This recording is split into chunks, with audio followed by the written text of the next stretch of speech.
a todos, bienvenidos un día más a este canal que casi recién estrena porque empieza a tener, bueno, pues un poquito ya de organización y de fluidez en los vídeos. Lo que hoy os voy a hablar, de lo que hoy os voy a contar es cómo fue la Feria del Libro de Valencia este año, porque ha sido maravilloso. Estoy súper contenta, estoy súper agradecida por la acogida que he tenido tanto en firmas, presentaciones, ha sido maravilloso. Os voy a hacer un recorrido que, en fin, me quedo sola. Estuve prácticamente una semana. 4 de los días estuve firmando mi novela Toletum, que bueno, es una novela de ficción histórica, de aventura, que rescata un poco la novela picaresca, se desarrolla en el siglo XIX en Toledo, en Toledo, por supuesto. Y bueno, y la verdad es que estoy muy contenta y muy agradecida a todos los que vinisteis a llevaros vuestro ejemplar firmado. Vino gente de fuera, de Valencia, con lo cual estoy más que agradecida, más que sorprendida, porque jamás me hubiese imaginado tener una acogida semejante. Estoy muy contenta, así que no os voy a marear más y vamos ya con las presentaciones. Bueno, la primera presentación que tuve el honor de participar junto con su escritor, junto con el autor, fue sobre el libro Jaime I el Conquistador, la extraordinaria historia de Jaime I el Conquistador. Este libro, escrito por J.R. Barat, es una novela maravillosa, la verdad es que me ha gustado muchísimo. Él tiene un lenguaje muy cómodo y ágil y eso hace que uno disfrute de la novela. Además, hace un recorrido por la vida de Jaime I que la verdad es que me ha gustado mucho. Tengo que decir que yo no lo sabía, pero esta novela en realidad era una historia de 1000 páginas y la editorial consideró que era mejor partirla en dos, con lo cual este es el primero de 2 novelas. Gracias a su anterior novela, Jaque al Emperador, que trata sobre las guerras napoleónicas aquí en nuestra tierra, que además inicia en el Alto Palancia, en Segorbe, que es lo que nos une. Y después leí 1707 y por último, por supuesto, la extraordinaria historia de Jaime el Conquistador, Jaime I el Conquistador. Juan Ramón Barat, o J.R. Barat, o no sé cómo quieres que te... J.R. J.R. Tiene un defecto. No. Y es que él tiene la santa suerte de tener una mente tan prodigiosa que ha escrito sobre diversos géneros. Y muchos de ellos están dirigidos a gente joven, a nuestros jóvenes, a nuestro futuro. Entonces yo creo que eso muchas veces se plasma en sus novelas de género histórico. Y digo un defecto, y ya lo comenté cuando hice una pequeñita reseña en las redes, que lo pongo entre comillas, porque realmente es una virtud. ¿Por qué? Porque uno va leyendo y él te va introduciendo la historia. Ya sabéis que yo coordino un club de lectura de novela histórica, bueno, coordino 3 clubs de lectura de novela histórica, pero el que puede llamar más la atención es el que se desarrolla en Valencia capital, en la librería Galeradas, muy importante librería Galeradas, en la calle Ángel Quimera. Allí hacemos reuniones, presentaciones con escritores y siempre intentamos que el autor del libro que estamos leyendo venga bien al club de lectura o bien a hacer una presentación de su obra. En este caso, Juan Ramón Barat lo tendremos con nosotros en octubre. Os voy a dejar en la cajita, si sois de Valencia, pues podéis pasaros por la librería perfectamente, que los libreros Eva y Helios tienen ejemplares allí, con lo cual lo podéis conseguir. Y si no, pues os dejo en la cajita siempre los enlaces para que podáis conseguir las novelas de las que os hablo a través de Amazon. La siguiente presentación fue, la verdad es que también un lujazo enorme que me permitieran presentar esta novela junto al escritor, porque es uno de los grandes de la novela histórica y estoy convencida de que cuando os diga quién es vais a alucinar tanto como lo hice yo en el momento en el que me propusieron presentar junto a él la novela. Estoy hablando de Jorge Molís y su novela El latido del mar.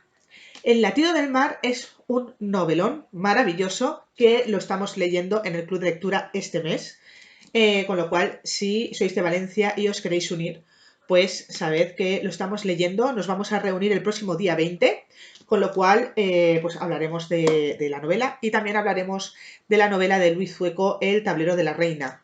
¿Por qué? Porque tuvimos a Luis Zueco hace 2 meses en la librería haciendo una presentación y leímos su novela, pero no hemos podido comentar nada sobre El tablero de la reina porque la siguiente reunión ya era para la presentación de este libro, con lo cual es que no nos ha dado tiempo, ha sido unos meses muy ajetreados y estamos encantadísimos, con lo cual, en fin, muy ilusionados.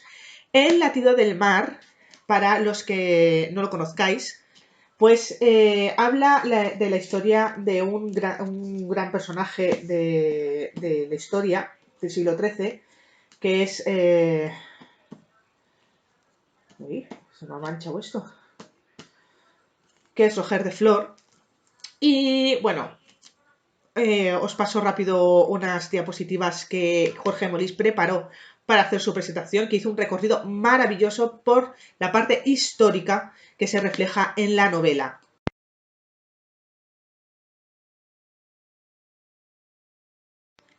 Como comenté en la presentación, El latido del mar, para los que conocéis a Jorge Molís y ya lo habéis leído, os va a traer grandes recuerdos y una grata sorpresa.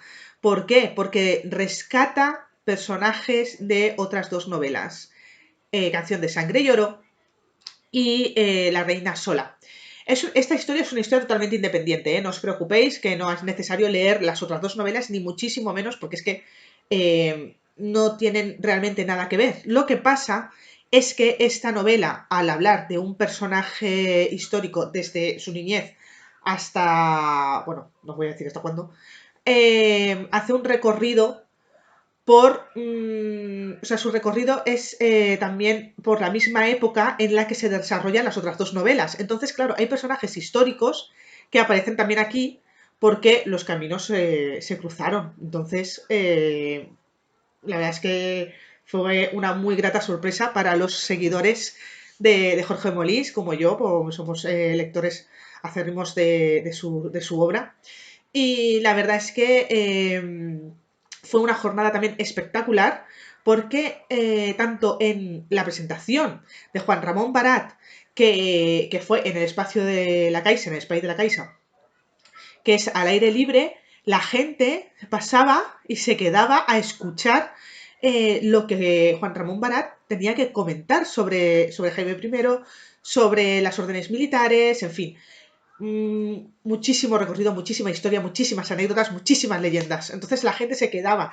Y con Jorge Molís es que fue en una de las salas del museo y hizo un lleno completo. O sea, es que fue increíble ver cómo la gente se interesaba por la novela histórica y por estas 2 historias que más o menos se desarrollan en épocas muy cercanas. O sea, fue, la verdad es que una jornada estupenda, maravillosa y vamos, estoy encantadísima. Bueno, y ahora sí os voy a decir los libros, aparte por supuesto de los libros de Juan Ramón Barat y Jorge Molís, los libros que me traje de la feria. Me encanta. Bueno, el primero es En el corazón de Jane. En el corazón de Jane fue realmente por el día del libro. Bueno, ya sabéis que yo soy una apasionada. Voy a bajar un poco esto porque es que me estresa. Vale. En el corazón de Jane, sabéis que yo soy una enamorada de la literatura del siglo XIX, de la historia del siglo XIX, de los personajes, en fin, de las obras, de todo. Soy muy, muy, muy, muy, muy decimonónica y trato, bueno, de hecho ya sabéis que me especializo en esa época. Bueno, pues En el corazón de Jane es una novedad literaria de Elena Tour, sí, perdona, de Elena Tour, que la verdad me ha parecido una apuesta muy, pero que muy valiente. Muy valiente, porque nos narra la historia de juventud de Jane Austen, ¿vale? Y me parece muy valiente. ¿Por qué? Porque es muy difícil o muy arriesgado escribir sobre un personaje tan mundialmente conocido y querido.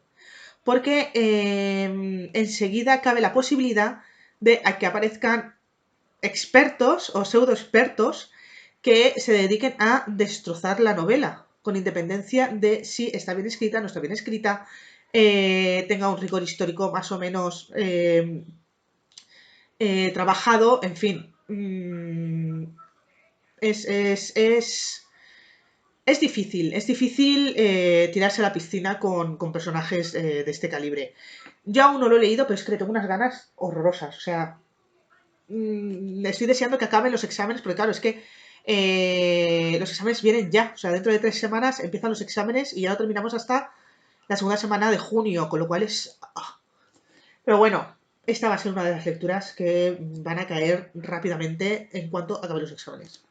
Así que, en el corazón de Jane, de Elena Tour. El siguiente libro es un libro de un escritor que ya considero amigo. Es un autor con una carrera por delante que ni él mismo se la cree y no lo entiendo, porque es que no lo entiendo. Es el único escritor de novela histórica que yo caiga en este momento, que cada novela que ha sacado ha sido premiada con uno de los grandes premios de novela histórica. O sea, ¿cómo es posible? Para los que no los conozcáis, él es José Zoilo y os voy a dejar un vídeo que grabó para una videoconferencia que tuve con un instituto de México, gracias a Sofía, que es maravillosa esa chica, y tuvo la genial idea de realizar dentro de las jornadas culturales del instituto unas videoconferencias con escritores e historiadores, que tuvo que ser eso una maravilla, y yo tuve la suerte de participar dentro de ese conjunto con una videoconferencia que titulamos Novela e Historia, así que os voy a dejar el vídeo de José Zoilo porque fue brutal. Y luego, me acabo de acordar, Jorge Molís también me mandó uno, así que voy a poner a José Zoilo, pero luego, antes de despedir el vídeo, pondremos a Jorge Molís. Hola a todos, soy José Zoilo, escritor de novela histórica, español de Tenerife, de Canarias, y lo primero que quiero hacer es agradecer a mi amiga Mireia, pues el haber contado conmigo para hablar con todos ustedes y comentarles pues algunas claves de lo que para mí es una pasión, que es escribir la novela histórica. Yo empecé a escribir hace 11 años y publico en grandes editoriales desde hace 4 tan solo. Hasta ahora he publicado 6 novelas y he tenido la inmensa fortuna de que no solo ha tenido el cariño del público, sino que también pues he conseguido varios premios en estos 4 años. Y mi última novela, La frontera de piedra, que hace menos de 15 días que está en librería, pues se alzó con el sexto premio Narrativas Históricas Edasa, que es la editorial señera de novela histórica aquí en España, ¿no? Mireia me ha pedido bueno, que os comente cómo me surgen a mí las ideas para hacer una novela, ¿no? Lo primero que yo les tengo que decir a todos es que yo siempre he sido un lector. A mí me ha encantado la novela histórica pues desde que tenía 11 años y leí Aquila el último romano. Es verdad que es muy difícil conseguir una novela histórica que te enganche con esa edad. Incluso con 15, 18 años es muy difícil que las novelas históricas, por lo menos las de antaño, te llamen y te cautiven, ¿no? Creo que ahora es más sencillo porque hay una diversidad mayor dentro del género. Pero es verdad que no es lo habitual, ¿no? Cuando yo me decidí a escribir, yo lo que quería era crear una historia que a mí como lector me hubiera encantado leer, ¿no? Era algo sencillo pero a la vez complicado porque siempre me he tenido por un lector no muy fácil de contentar, ¿no? Y bueno, entonces lo primero que yo hice fue elegir una época, decir qué época es la que a mí me gustaría trabajar en una primera novela. Esto es algo muy subjetivo. Todos trabajamos de manera diferente. Eso que quede de primer paso de lo que vamos a hablar, ¿no?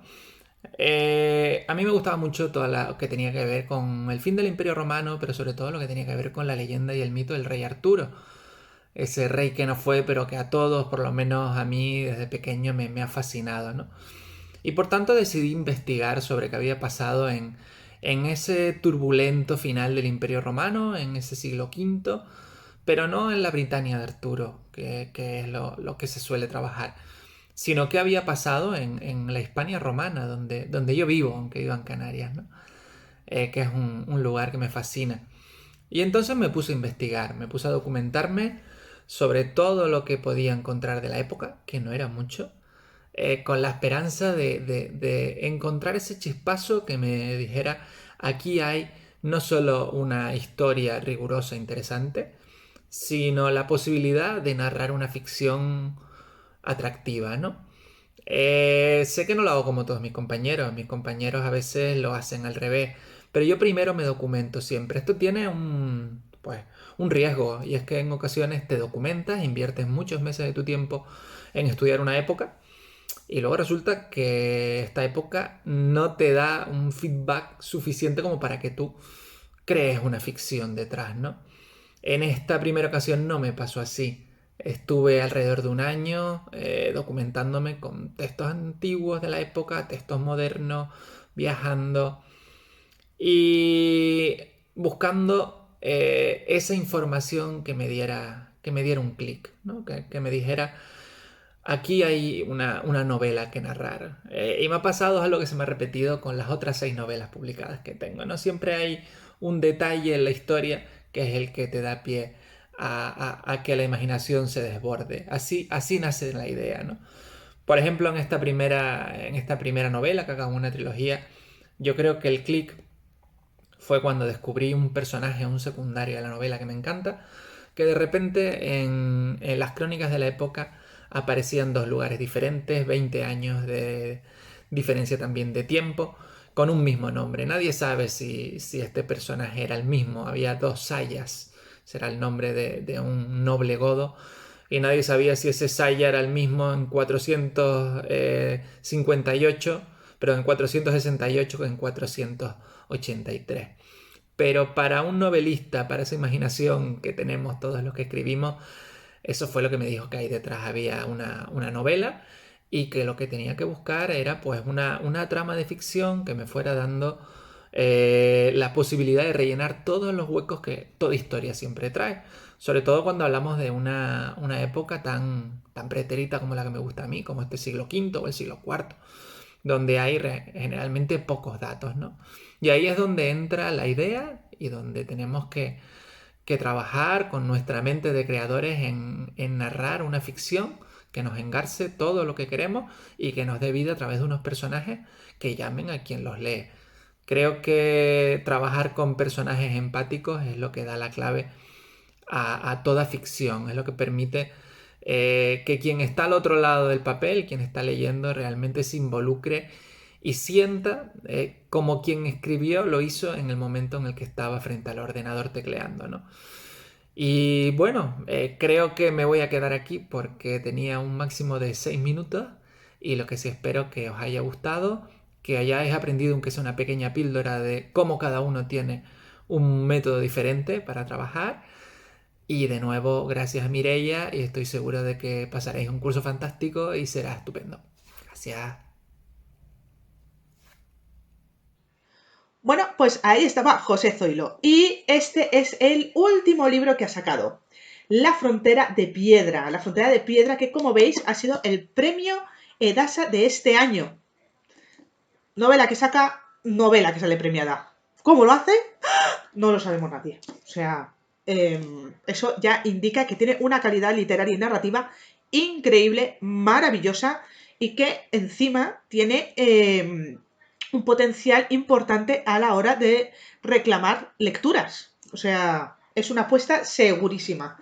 José Zoilo, La frontera de piedra, es otro libro que tengo pendiente de leer y que, esto lo tengo que decir porque es que vendrá al Club de Lectura de Novela Histórica de Valencia en septiembre. Así que ir apuntando fechas y también os voy a dejar, por cierto, si os estáis interesados en apuntaros en el Club de Lectura de Novela Histórica de Valencia, os voy a dejar abajo el enlace a Telegram.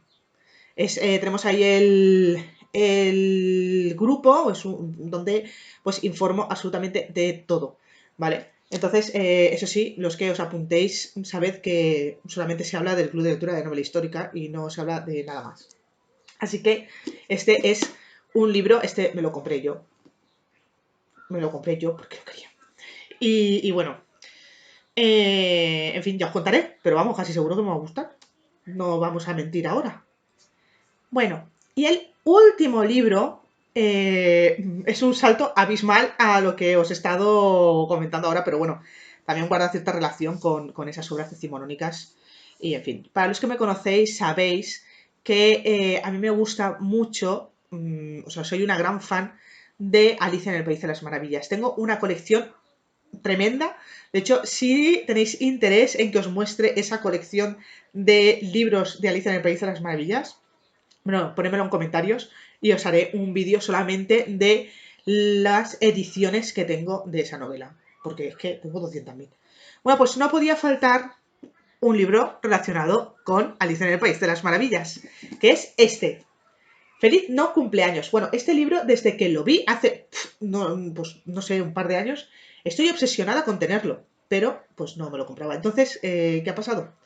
Que mis hijos para el Día de la Madre me compraron este libro, con lo cual la verdad es que tengo muchísimas ganas, porque yo leo muchísima novela histórica y fantasía y clásicos del 19, pero también soy muy chorra para algunos cuentos y para algunas cosas. Entonces me compraron este y me compraron también este colgante, que es, pues sería el mayor, Arturo, y la pequeña, Alexia.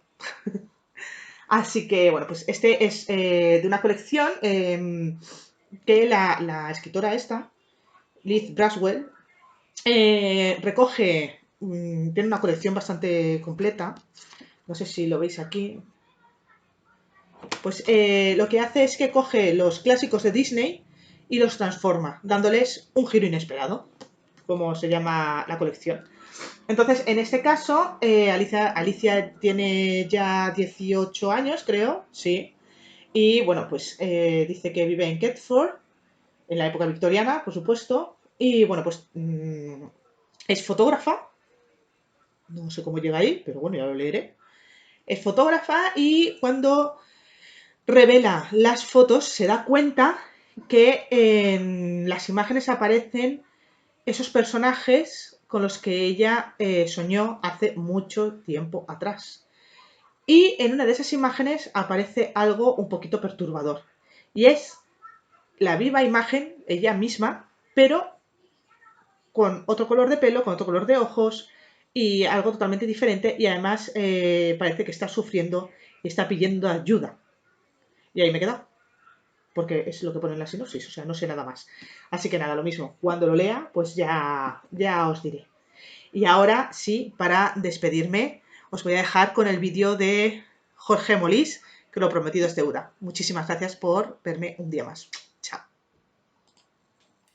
Hola, soy Jorge Molist y Mireia me ha pedido que cuente cómo me documento en una novela.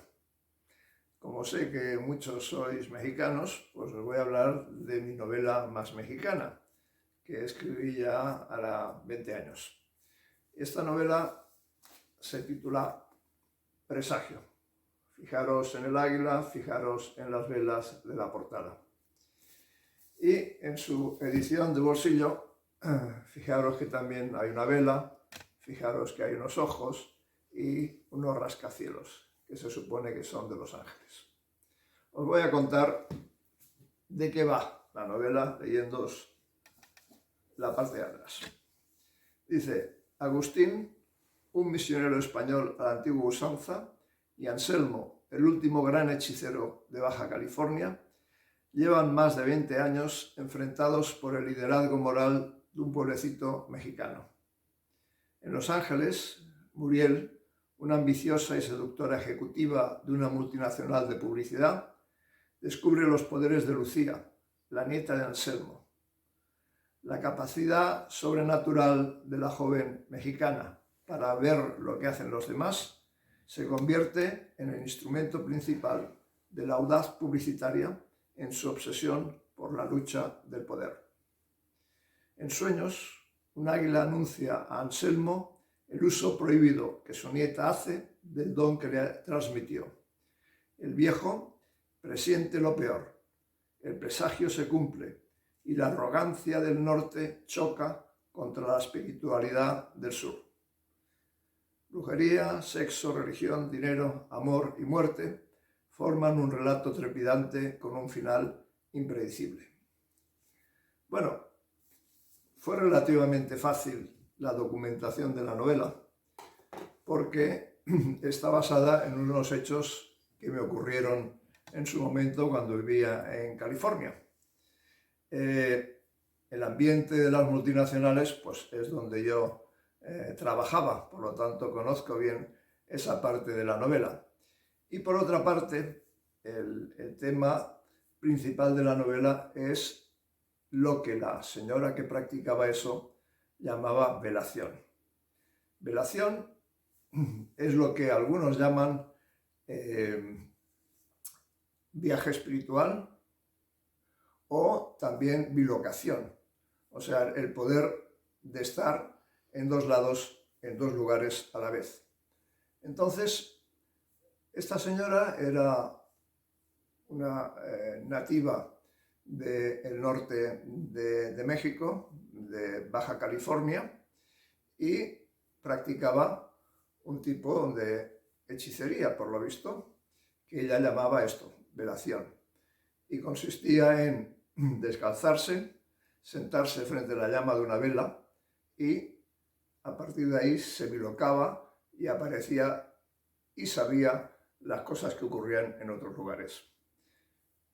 Diréis, bueno, esto es ficción, pero bueno, el amigo donde ella trabajaba como asistenta, un vecino mío, y su esposa creían que era real, y por los hechos que yo viví también en mi propia casa, también me pareció que era real. Nos convenció la señora de que realmente se bilocaba y que hacía esos viajes astrales.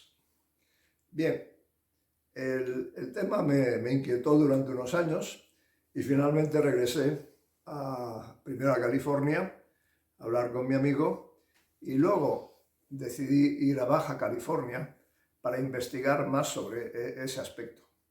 Bueno, estuve en Tijuana, estuve en el norte de Baja California, intentando buscar las huellas de ese tipo de chamanismo. Y bien, pues estuve con gente que practicaba pues, medicina holística, medicina de energía, y también finalmente pues pude localizar a un chamán. Pero desgraciadamente el chamán no quiso hablar conmigo. Entonces me tuve que basar en pues, los conocimientos sobre la cultura de los indios de Baja California, y ahí en la Biblioteca de Arte y Cultura de Tijuana pues me recomendaron algunos libros. Uno de ellos, y esto ya forma parte de la investigación más seria, es este, titulado Cuando Cristo llegó, las madres del maíz se fueron. Y también otro titulado Donde el sol se pone, que habla sobre los nativos de Baja California. Bueno, a partir de ahí, con estos elementos, construí elementos vividos por mí mismo, los lugares donde viajé, y finalmente estos libros sobre las culturas y el chamanismo en Baja California, pues construí esta novela. Bueno, pues hoy en día hago otro tipo de novelas históricas, donde requieren más investigación histórica, pero en este caso, bueno, ahí tenéis Presagio y lo que hice para construir la historia. Saludos.